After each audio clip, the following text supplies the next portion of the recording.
Hello guys, welcome back to the channel. In today's tutorial, I'm going to show you how you can schedule a message on Telegram for desktop.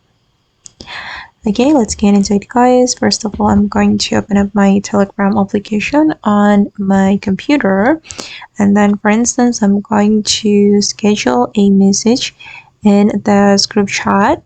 So I'm going to type in the message. I'm just going to type in like this. Okay, and if you want to schedule your message, you can click on this icon, right click on your touchpad or mouse, and then you will have two options guys. You can send it without sound, or you can schedule the message. And since we want to schedule message, we can select the schedule message, and you can pick the date and time you want to send this message. For instance, I'm going to select 8 of December, and for the time, I'm gonna select 10 a.m.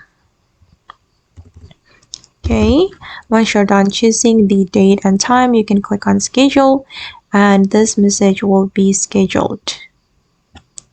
Okay guys, and that's all the way to schedule a message on a Telegram. I hope this video will be useful for you. Thank you so much for watching, and bye.